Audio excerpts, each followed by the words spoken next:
사이다 무비튼. 우리 가족은 나와 남편, 딸, 아들 이렇게 4식구다. 남편의 연봉이 높아서 남들보다 빨리 멋진 집을 가질 수 있게 됐다.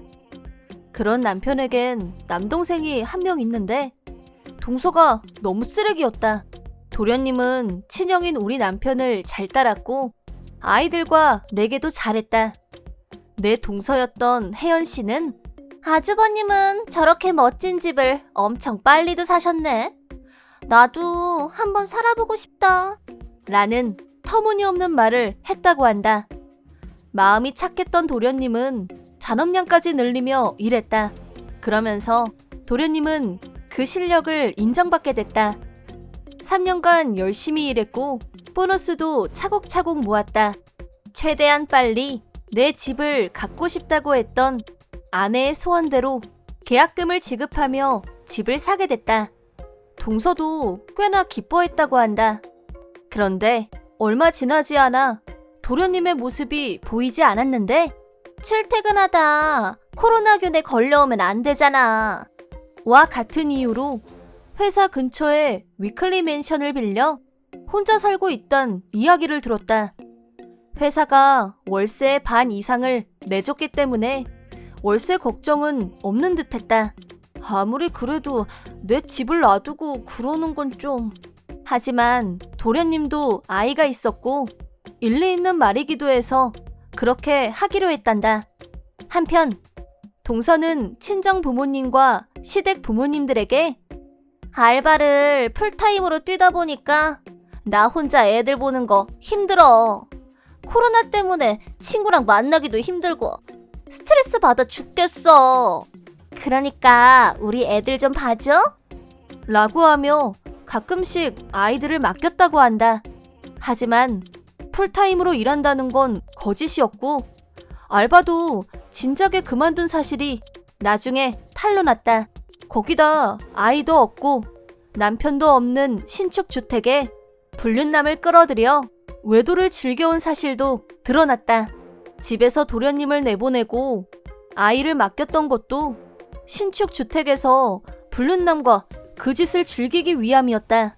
그것보다 더 괘씸했던 건 결혼 전 도련님이 1억 가까이 모아뒀던 돈을 불륜남에게 쓰거나 두 사람의 유흥비로 모두 다 써버렸다는 것이다.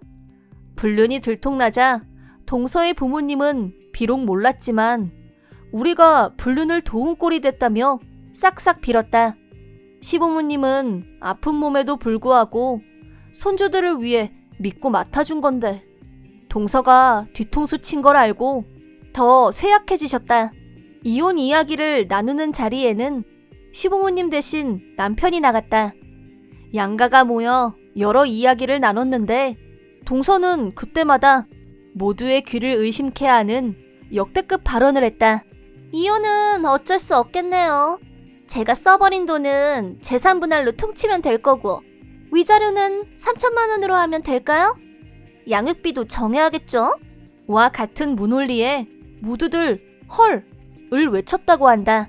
그래서 동서에게 결혼 전 모은 돈은 재산 분할 대상에 속하지 않는다는 점, 유책 배우자는 동서이기 때문에 오히려 위자료를 지급해야 한다는 점, 그리고 각각 초6, 초5가 된 아이들이 벌써 엄마의 잘못을 어느 정도 이해하고 있으므로 엄마를 따라갈 마음이 전혀 없다는 점 등을 자세히 설명해줬다. 그러자 동서는 뭐요? 왜 내가 위자료를 못 받는단 거예요? 난 법적 아내라고요. 라고 하며 적반하장으로 나왔다고. 동생한텐 미안하지만 남편은 진심으로 어쩌다 이런 멍청한 여자랑 결혼할 생각을 다 했지? 라는 생각을 했다고 한다. 하지만 장난하는 거냐? 네가 지금 무슨 짓을 저지른 줄 알아? 불륜으로 남편을 배신한 너 따위가 위자료를 받아낼 생각하다니 모두에게 사죄드려! 극대노하신 동선의 부모님은 옆에서 계속 동서가 조용히 할 때까지 때렸고 동서는 굴하지 않고 도련님과 시댁 욕을 짓거렸다고 한다. 그 후 이번 이혼으로는 위자료와 양육비를 받아낼 수 없다는 걸 깨달은 동서가 그럼 저 이혼 안 할래요. 일단 별거부터 하게 돈 좀 주세요. 라며 갑자기 태도를 바꾸자 이혼은 불륜을 저지른 네가 당하는 거야. 어떻게 너는 그런 것도 모르냐? 라며 또다시 부모님께 혼쭐이 났다고 한다. 결국 말이 안 통하는 동서를 내쫓은 후 그 다음 일들을 정하기로 했다. 우선 동서와는 이혼하기로 했다. 친권은 도련님이 가져왔는데 시댁 식구들과 동서의 부모님께서 도련님을 도와 최대한 아이들을 돌봐주기로 했다고 한다. 동서가 지급해야 할 위자료는 동서 부모님이 먼저 내주시는 걸로 결정했다. 이혼함과 동시에 동서의 부모님과도 남이 됐지만 동서의 부모님은 본인들이 동서 불륜에 일조했다는 것에 책임을 느끼고 무릎을 꿇고 사죄했다고 한다. 그 후 동서와는 절연했으며 동서에게 남겨주려고 했었던 유산으로 위자료를 대신했다고 한다.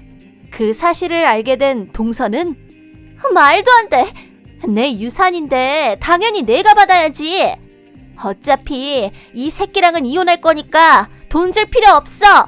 라며 발광한 모양이지만 너한테 위자료를 맡겨봤자 김서방한텐 한 푼도 안 줄 게 뻔해서 그런 거다.